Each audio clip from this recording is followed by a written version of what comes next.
Welcome. You are in the flow, the Water Online show, here with your host, Travis Kennedy. I'm joined by my co-host and the joke man extraordinaire, Nick Browne. Water joke enthusiast. Water joke enthusiast. Water Please don't joke call him the joke enthusiast. man. Nick, how was your new year? Very busy, Yeah. very fun. Um, Did you use any water?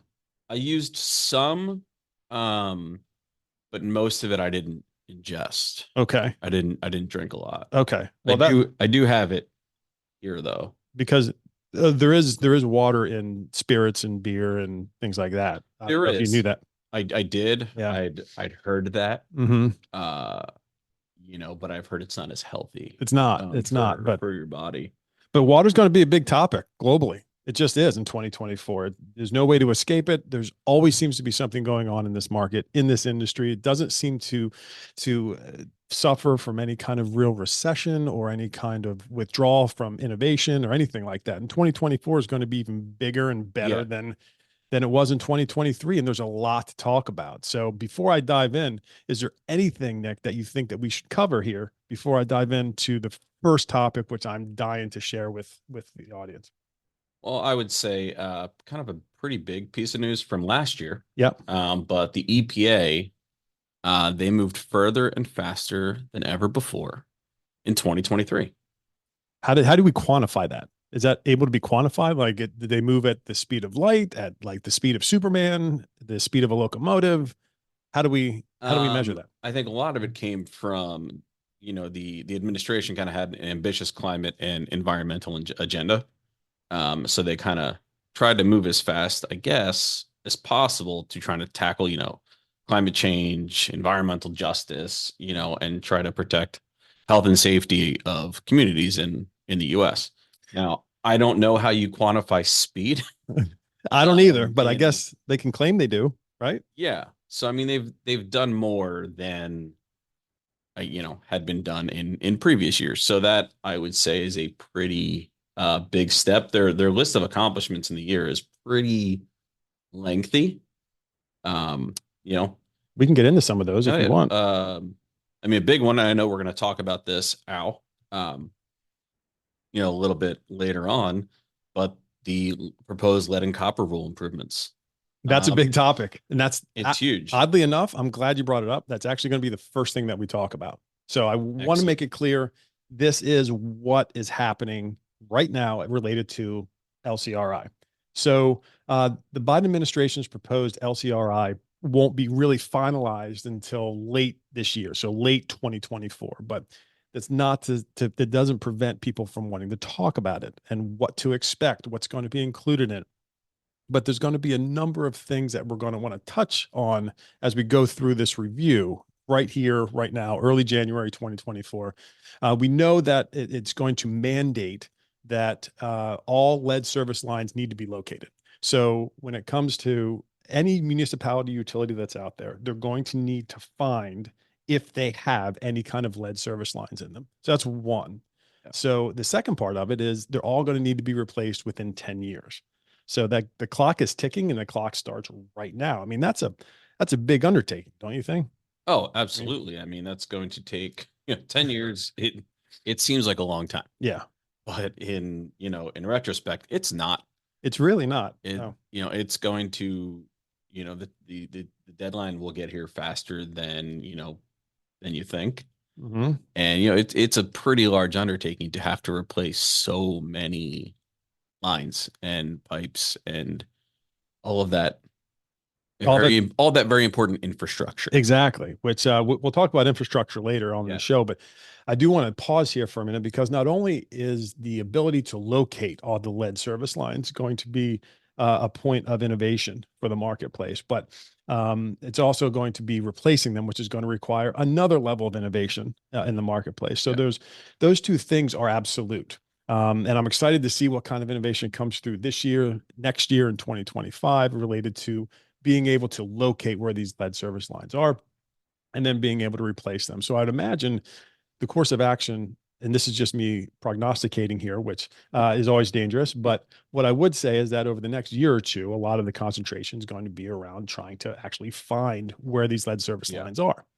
And then after that, it's going to be all right. So how do we replace them, and how do we do it efficiently, cost effectively, and in the best interest of your of the municipality's constituents and Yeah. customers. So, but there's one part of it of the LCRI that I wanted to focus on here, not related to those two aspects, and that is one of the things that's going to be associated with this LCRI that will be coming out later this year is communication.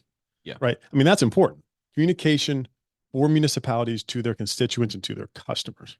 So what does that actually mean? Well, there's going to be two real components to it.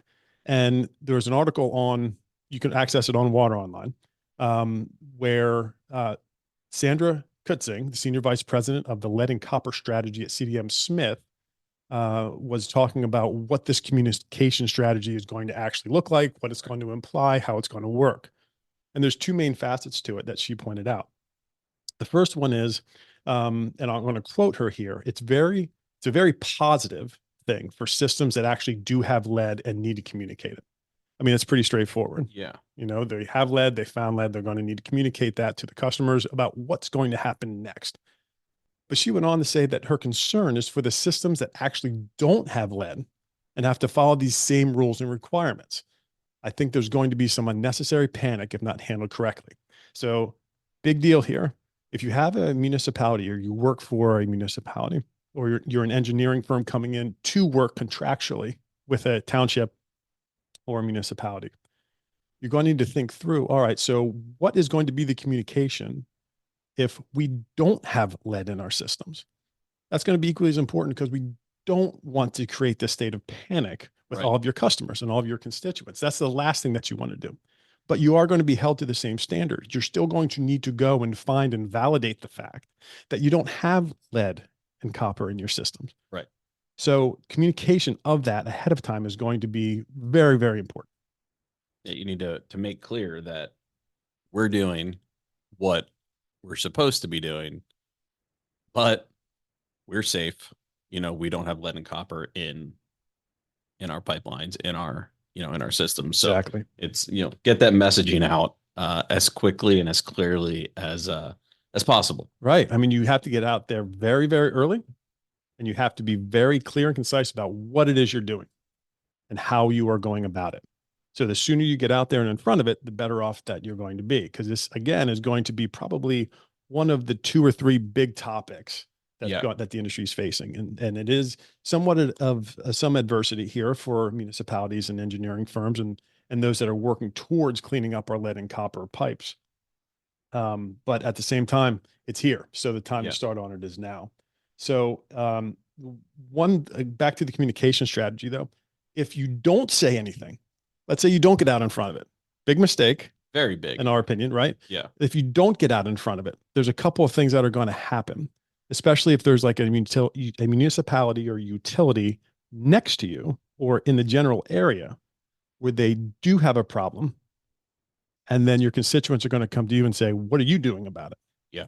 Right. So if the next town over has an issue, all of their attention is going to immediately come to you and say, I'm speaking for your customers here. What are you doing about it? Are you complying? What do we need to look at? What do we need to be concerned with? So the sooner you get out there with a strategy of communication that lets them know, all right, before they even becomes part of their mind share, this is what we're going to be doing. This is what's out there. This is what's been mandated. This is how we're going to go about it. We're here to keep you safe, and this is what we're going to do. Yeah. And silence, you know, even if you have no issues, silence is not a solution.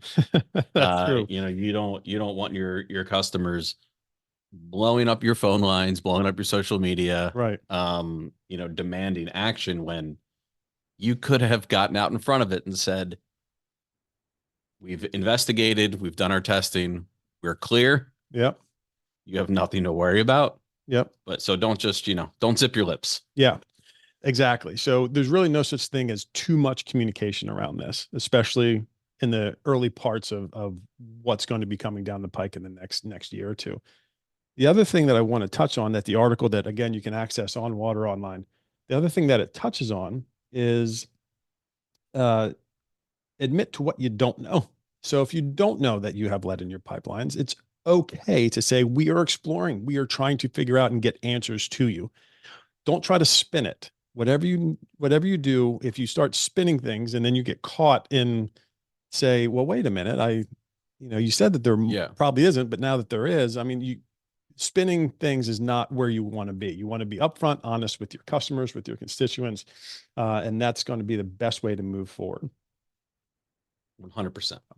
Another thing that we want to keep in mind here is that there's a lot of stakeholders involved in this type of thing. So anything from city officials to municipality workers to field operators and everybody and anybody in between, local governments, school boards, all of these stakeholders have a vested interest in what you are going to do with these lead and copper lines that we're trying to get out of the ground and replace in a safe and efficient manner. So early coordination with everybody involved is going to go a lot smoother than late coordination. So make sure everybody's on the same page from the onset. So nobody's turning around if they get surprised by something and starts pointing fingers back and forth, because that's just going to end in a type of disruption that you're not going to want to face in addition to what you already have to do. So be very mindful of that. Early coordination, early communication is what's going to serve you and your municipality and your constituents, ultimately, who you want to make happy and keep safe. Those are going to be the two avenues that you're going to want to travel down to make this go as smoothly as possible. Which brings me to my next topic. Nick, it's time to talk about infrastructure. So that's my favorite kind of structure. It is, without a doubt. I mean, I don't know what other kinds of structures are out there. I mean, it could be infinite, but this is infrastructure we're talking about. That it's been a topic of conversation for, gosh, I don't know, 2 years maybe now. It feels like forever. Right. I'm not gonna lie. I mean, the law went into effect in 2021. Yeah. And there's a lot of moving parts to this law as well. And I'm just going to bring up some of the projects that we've noted here. And again, the article around infrastructure can be found on the homepage of Water Online, so feel free to visit. And the first thing I want to note, though, is, and I have it here in my notes, when it comes to infrastructure, get this, Nick, $55 billion for projects to improve access to clean drinking water throughout the entire United States. Billion with a B. Billion with a B, not an M. So we have a lot of money out there. Yes. In 2024, there are likely to be more water projects throughout the country than there has ever been in the history of the United States. That's a big deal. It is, without a doubt. It's a very good thing because water security is really critical to national security. So there's all kinds of vested interest in this. A couple of projects that are noted in this article, again, that you can access on Water Online. First one in California, San Benito County, Valley Water, and Pacheco Pass Water District are collaborating on a $2.78 billion investment to expand the Pacheco Reservoir located in Diablo Range, just east of Santa Clara County. Plans to move forward with the expansion were announced after $504 million was approved by the state, along with a $92 million loan from the aforementioned by UNEC EPA. Yes. And also $10 million from the Los Angeles County's Clean Water Program. So when we talk about just how much money is out there for these infrastructure projects, it's a lot. There's a little bit. Yeah. So it's not a small amount. So we would encourage you to get involved and figure out how you are going to get a piece of that money, because it's out there, it's accessible. There's some other examples here that I wanted to talk through related to other states that are making improvements and able to access some of these dollars. If you have any questions on this, feel free to contact us here at Water Online. We'd be happy to help, give you any information, data, advice that we know that we can help you try and gain access to some of these funds. Another example here is the governor of New Mexico announced last week that the state's Environment Department will issue guidance and seek proposals from companies interested in collaborating to build and operate several brackish water treatment plants. Oh. With an advanced market commitment contracting model, New Mexico has agreed to purchase, get this, 500 million of treated brackish and treated produced water from the new plants to build in its own strategic water supply. Interesting. Right. So it's another form of infrastructure related specifically to giving United States citizens access to clean drinking water. So it's not just improvements to existing systems, it's actually ways to contract water through the construction of new treatment system plans that might be separate and distinct of a utility or municipality. So there's a lot of ways to take advantage of and access these dollars that don't have direct ties to you just getting a Yeah. blank check. Although that is kind of nice. I would love a blank check. Right. Oh, well, obviously it wouldn't be blank. You would need to fill out certain qualifiers for it, but the money is there. That's the important part of it. One other example, the Erie County Sewer District in Buffalo, New York. So, the Buffalo Bills might be headed to the playoffs. We all find Maybe. out this week. We'll see. Running hot. So, this is more good news for Buffalo. Erie County Sewer District in Buffalo is upgrading the Southtowns Advanced Wastewater Treatment Facility, and the project carries a cumulative cost estimate of $100 million. Although the first phase has begun, the second phase will launch this year in 2024 with a planned completion date of 2028. So as everybody listening out there knows, these types of construction projects don't happen overnight, right? It's progressive and it happens in stages. So there's quite a number of projects that have started in 2023 that also started in 2022, but they are 3, 4, 5, 6 year projects. And at all stages, there's going to be opportunities to be able to secure additional funds to complete the projects. So happening coast to coast, we have California, New Mexico, New York, but in every state, there are municipalities taking part in this. So it is important for us to understand that it is there. It's for us to, us as municipalities or engineers or operators or whatever the case may be, to take advantage of.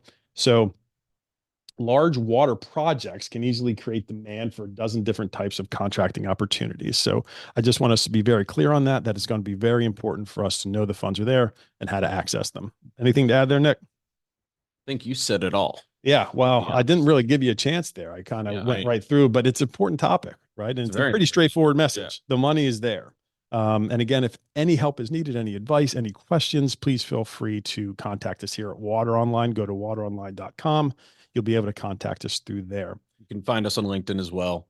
Yep. Find us on LinkedIn. Go ahead and leave a comment on the Water Online LinkedIn page. We'll be happy to answer any questions that we can or that you might have. So absolutely. A third topic to go over, but before I do, let's head to the news desk. So Nick, what kind of news are we looking at here? Well, we already touched on, LCRI. Yep.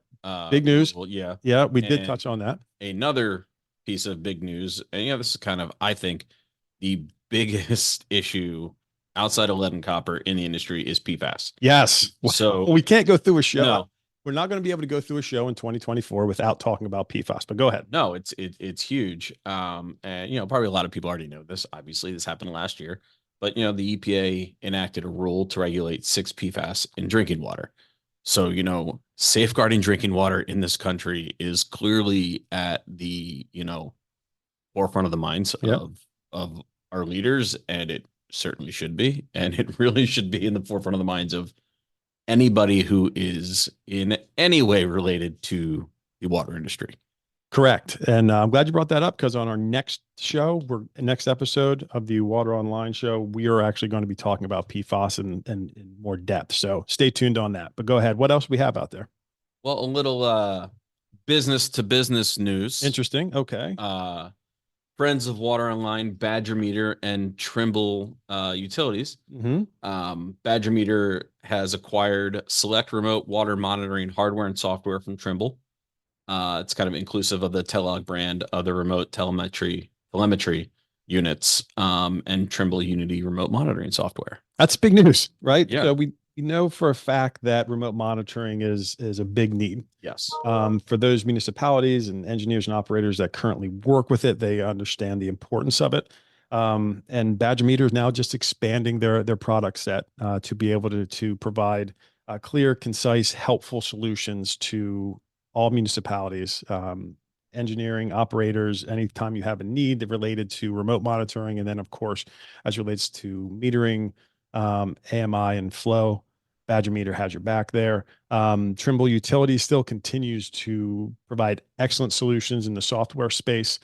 So I would encourage you to visit both vendors that they are on Water Online. Their extensive product sets are on Water Online. Please feel free to come to Water Online and take a look at what both of them have to offer. But that is big news. Yeah. What else we have going on out there? Let's see. Brown and Caldwell.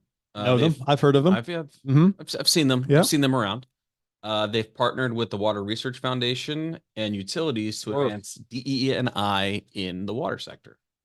interesting. So they're doing a study Mhm. to identify and amplify methods to improve diversity, equity, and inclusion in water utilities. That's always a good topic. Yeah, I Yeah. mean, So, I mean, we live in a world now where we want to create as much opportunity for anybody and everybody that we possibly can. And I think that that's a good partnership without knowing much of the specifics. I applaud Brown and Caldwell for being able to put that together and yeah, their partnership. And I think I'm anxious to hear where that goes. yeah, as So, am I. all right, last topic. Lay it on me. Smart sensors, smart water. So, for those of you that have followed some of my messaging over the past year or two around trends in the market, the digital transformation is happening. So, what does that mean? That means that most municipalities within the United States are going down a digital transformation path. It's happening, whether they've started or whether they're planning on starting this year or next year. That remains to be seen for some, but there are a number of municipalities out there and even in industrial segments as it relates to water, wastewater, they're heading down that path. So, um, I mean, when you think about the top priority for any water treatment facility, water or wastewater treatment facility is safety for both employees and for their customers. So using smart sensors and for water treatment monitoring can ensure that your wastewater is handled and processed safely and efficiently. So there's a number of ways that we can talk about what the digital transformation is, but as it relates to smart sensors specifically, I'm going to go down a couple of major points here. So keeping an eye on vital metrics like dissolved oxygen and total suspended solids, also known as TSS, but we know that already. It can be a challenge due to the complexity of any water treatment facility. So one of the things that smart sensors allow facility managers to monitor is the quality of the water for every pool, reservoir, and tank that all systems go through. And they get to do that through one convenient hub. You'll hear me use words like Internet of Things in the past. You have heard. When we're talking about smart sensors, Internet of Things sensors relay data from across the facility back to a central app, right? Where the users can view statistics in real time, they can analyze and they can manage data. Yep. Right. So when I talk about this, systems integrators also play a role in here. So it's important to know who the systems integrators are and who the major players are. And again, you can find some of those here at Water Online. And if you have any questions about systems integrators, please let us know. But as a result, going back to what they're able to accomplish using smart sensors, as a result, facility managers get a high level of visibility over the quality of water at every stage. And not only that, it's also going to help them with what might be more important is preventative maintenance, right? And predictive analytics. So what does that mean? So in the past, if like say a pump went down, right, you would get notification that the pump is going down and or had stopped working. Then you'd send somebody out there and they would fix it, replace it, whatever the case is. But there's downtime associated with that. When we're talking about where we are now with smart sensors, we're talking about what is known as predictive analytics. So you can now predict when a pump might fail and be able to fix it before it even stops, before it even breaks, right? So that's going to save you downtime. It's going to help you out with efficiency, and it's also going to save you money, which is what we need to do because we need to keep. Well, I should stop there because one thing that's for sure certain, Nick, and I know as you're learning the market, as you've been in the market for a few years now, have you ever met an overfunded municipality? No. No, right. So saving money is just as important as anything else, not juxtaposed Yeah. to keeping your customers safe, making sure you're providing a safe level of drinking water and treating the wastewater in a safe way. But from a municipality standpoint, we need to keep in mind that money matters. So predictive analytics give you the ability to do, and we actually have that capability now. It's here. And again, for more information on that, if you want to access more data on that, articles, specifics, you can visit us at Water Online, and we have plenty of content there to help fill in the gaps that might exist with any questions you might have around it. But it's a big topic. Digital transformation is not going away.